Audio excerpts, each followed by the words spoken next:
नीतीश कुमार 2025 के विधानसभा चुनाव की तैयारी कुछ इस कदर कर रहे हैं कि लालू प्रसाद यादव का हर दांव जो लोकसभा चुनाव में चला था उसको अब नीतीश कुमार फेल करने पर लग गए हैं। और उसके अलावे नीतीश कुमार हर समीकरण को साधने के लिए अपनी पूरी ताकत से जुट गए हैं।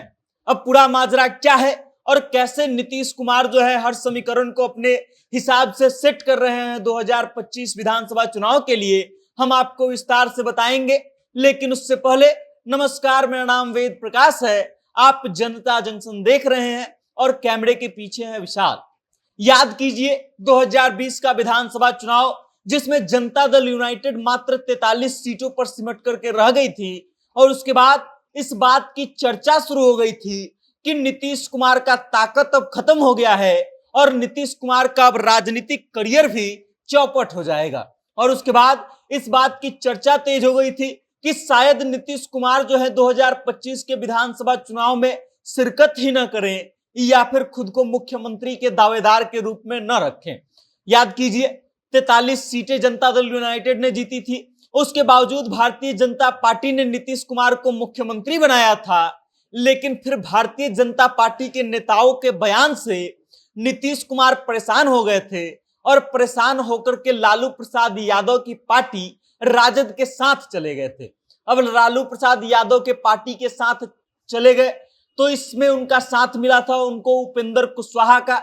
और उसके बाद उपेंद्र कुशवाहा बाद में इसलिए अलग हो गए क्योंकि उपेंद्र कुशवाहा इस बात की डिमांड करने लगे कि लालू प्रसाद यादव से जो गठबंधन नीतीश कुमार ने किया है वो किन शर्तों पर किया है, इस बात का खुलासा किया जाए। और उसके बाद ये सवाल उठा करके उपेंद्र कुशवाहा एक बार जनता दल यूनाइटेड से अलग हो गए और उसके बाद फिर नीतीश कुमार की राजनीतिक पर एक ग्रहण लगने लगा। इस बात का प्रश्न चिन्ह खड़ा हो गया कि जिस राजनीति को रिवाइव करने के लिए नीतीश कुमार पलटी मारे हैं, क्या वो उसको बचा पाएंगे। फिर वक्त आता है, फिर नीतीश कुमार पाला बदलते हैं और पाला बदल के लोकसभा चुनाव से ठीक पहले आ जाते हैं एनडीए में भारतीय जनता पार्टी के साथ मिलकर के सरकार बनाते हैं। और उसके बाद नीतीश कुमार का जो प्रदर्शन रहता है लोकसभा में वो कुछ यूं रहता है कि वो अपना इज्जत जो है वापस से हासिल कर लेते हैं, अपनी ताकत वापस से हासिल कर लेते हैं। लेकिन इसके इर्द गिर्द एक और कहानी बुनी जाती है और वो कहानी ये है कि लालू प्रसाद यादव ने उनके समीकरण को तोड़ने के लिए अपना हर पैंतरा लगा दिया और बहुत सारे नीतीश कुमार का वोट बैंक में सेंधमारी कर दी। नीतीश कुमार को लेकर के इस बात की चर्चा जोरों पर चलती है कि नीतीश कुमार का जो समीकरण है वो कोयडी और कुशवाहा वोट बैंक है। कोयडी और कुशवाहा वोट बैंक को साध करके ही नीतीश कुमार हर बार गद्दी पर बैठते हैं। और जब 2024 का लोकसभा चुनाव हो रहा था तो लालू प्रसाद यादव ने कुशवाहा वोट बैंक में एक बड़ी सेंधमारी करने का प्रयास किया और बहुत सारे कुर्मी और कोयडी नेताओं को अपने पार्टी से टिकट दिया। ये टिकट जब दिया गया तब इस बात की चर्चा जोरों पर थी कि नीतीश कुमार के राजनीति पर फुल स्टॉप लगाने के लिए लालू प्रसाद यादव जो हैं उनका राजनीतिक समीकरण तोड़ रहे हैं और इसका फायदा लालू प्रसाद यादव को मिलेगा। लेकिन नीतीश कुमार लोकसभा चुनाव खत्म होते ही अपना समीकरण साधना शुरू कर दिए हैं और अब हम बताएंगे कि कैसे नीतीश कुमार अपना समीकरण साध रहे हैं। एक तरफ जहां इंडिया गठबंधन का जो रिजल्ट आया लोकसभा चुनाव में वो नीतीश कुमार की पार्टी से 3 सीटें कम थी, मतलब पूरा इंडिया गठबंधन मिलाकर के 9 सीटों पर चुनाव जीता और नीतीश कुमार की पार्टी जो है अकेले 12 सीटों पर चुनाव जीती। बिहार में 40 लोकसभा सीट है और इसको लेकर के भारतीय जनता पार्टी और जदयू में जो बंटवारा हुआ था, भारतीय जनता पार्टी अपने आप को बड़ा रखने के लिए 17 सीटों पर चुनाव लड़ी थी और 16 सीटों पर नीतीश कुमार चुनाव लड़े थे, जनता दल यूनाइटेड चुनाव लड़ी थी। और हुआ ये कि जनता दल यूनाइटेड 12 सीटों पर चुनाव जीती और केंद्र में सरकार बनाने में अहम भूमिका में नीतीश कुमार रहे। और उसके बाद नीतीश कुमार का इज्जत और ताकत जो है वापस से वो एक्वायर करना शुरू कर दिए और फिर 2025 के लिए अब उन्होंने बिसात बिछाना शुरू कर दिया है।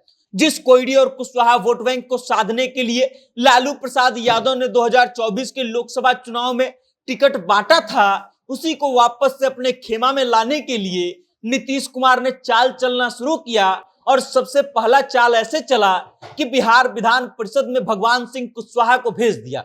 इसका मतलब साफ था कि नीतीश कुमार अपने कोर वोट बैंक को ये इशारा कर रहे थे कि वो अपना समीकरण टूटने नहीं देंगे और कोयरी कुशवाहा का जो गठबंधन है उसको छोड़ेंगे नहीं।